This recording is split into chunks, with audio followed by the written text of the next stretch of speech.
Nigel Farage and Keir Starmer are like an inseparable duo in British politics.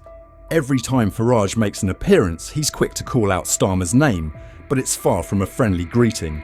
Instead, it's an unrelenting barrage of criticism, especially now, after Donald Trump's election as the 47th President of the United States. Farage has been targeting Starmer even more intensely, condemning his dangerous actions. Get ready to witness Farage's fury as he takes Starmer to task. And don't forget to hit like and subscribe to stay up to date on the latest developments in British politics. On that Labour government, David Lammy, Foreign Secretary, we all know he said a lot of things negatively about Donald Trump in the past. Is that disqualifying as Foreign Secretary, or should we, as he's saying, it's old news, look past it? Can we have a relationship with the Trump administration? I don't think the fact that he was rude about Donald Trump of itself disqualifies. I think what is more harmful to the relationship is the fact the Labour Party sent 100 staffers to campaign for Kamala Harris, just a few weeks ago. In diplomatic terms, that was very stupid. I think where David Lammy is going to have a problem is over the surrender of the sovereignty of the Chagos Islands. I got up in Parliament and said to him, why are you doing this? Immediately before the US presidential election, where there could be a change, as indeed has happened. And I think you're going to find that the American military view the base at Diego Garcia as being an essential asset. So I can see a bust up. Nigel Farage is stirring up public opinion with sharp criticism of the Labour Party's controversial decision under Keir Starmer's leadership to hand over sovereignty of the Chagos Islands to Mauritius. While on the surface this might seem a reasonable diplomatic move, it has raised serious concerns among major powers like the United States and China. Diego Garcia, the largest island in the Chagos archipelago, serves as a vital strategic military base for both the US and the UK, acting as a critical stronghold for monitoring the Indo-Pacific region, where China's influence is increasingly expanding. Farage claims this handover of sovereignty is nothing short of irresponsible, potentially undermining the historic and crucial alliance between Washington and London. Farage's frustration is palpable as he argues that Starmer's decision risks creating a serious fracture in the UK-US alliance, especially at a time when geopolitical tensions with China are at an all-time high. If Washington views this move as a betrayal of security commitments, it could lead to severe diplomatic conflicts. The potential return of Donald Trump to the White House further intensifies the situation. Known for his tough stance, a Trump administration would not sit idly by in the face of such a transfer. For Trump, this represents a major strategic blunder by Labour, one that could prompt the US to respond forcefully, possibly through diplomatic pressure or even sanctions, to preserve its strategic interests at Diego Garcia. It's not only Republicans in the US who are alarmed. Political commentators too have voiced deep concerns.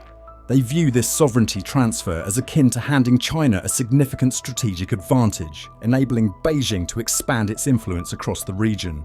Many see this as a weak message from Labour, suggesting a lack of resolve in defending national interests.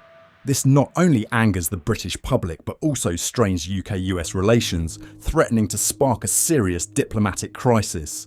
With voters potentially questioning his loyalty, the Starmer government may face harsh criticism for damaging not only the UK-US alliance, but also Britain's international standing.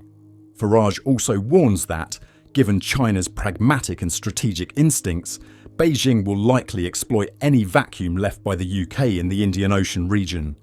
If China establishes a presence in the Chagos Islands, it could drastically shift the balance of power, allowing China to expand both military and economic influence. This would position Beijing more prominently on the global stage, especially if Mauritius were to become a new strategic partner, further deepening China's footprint in the Indian Ocean. Farage contends that Starmer has unwittingly opened the door for China to seize a key strategic position, a move tantamount to shooting oneself in the foot. Additionally, Farage recalls Trump's admiration for Queen Elizabeth II, as shown in his encounters with the British royal family. Trump frequently emphasised that the Queen symbolises unity and enduring tradition, representing the long-standing special relationship between the UK and the US these meetings, highlighting the importance of culture and history, not only reinforced the bilateral relationship, but also underscored Trump's influence beyond conventional political boundaries.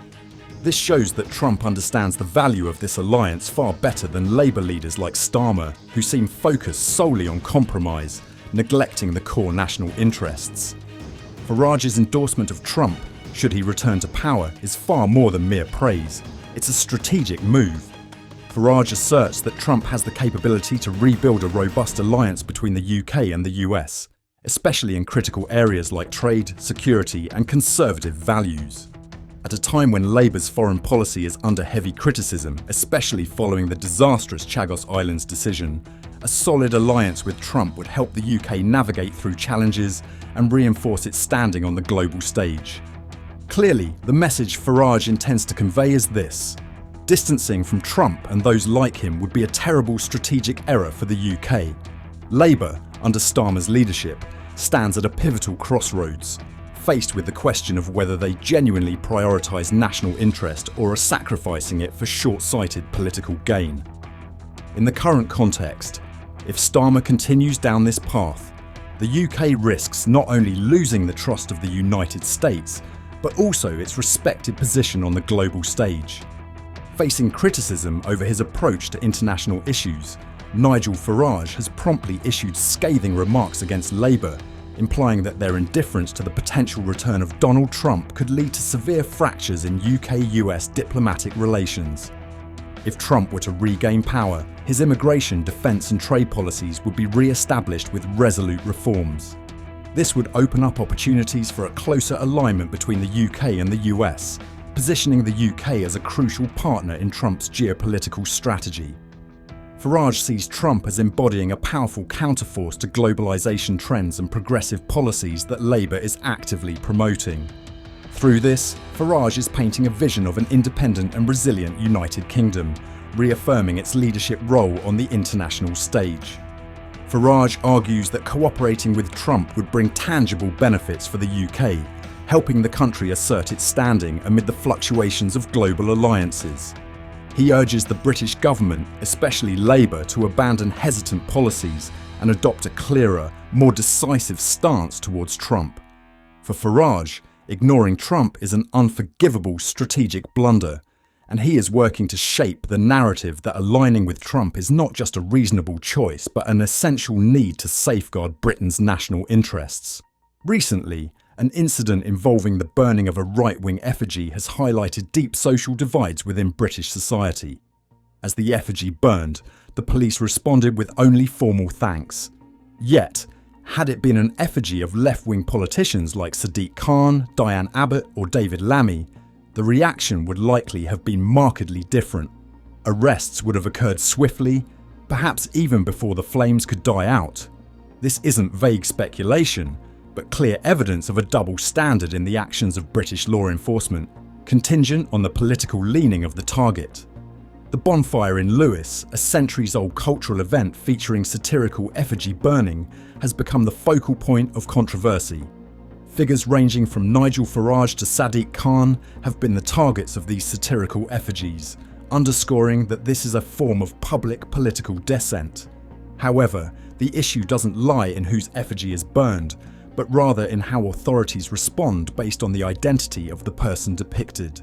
The public is increasingly aware that the police tend to act differently when left-wing figures are targeted, sparking anger and concern over apparent bias.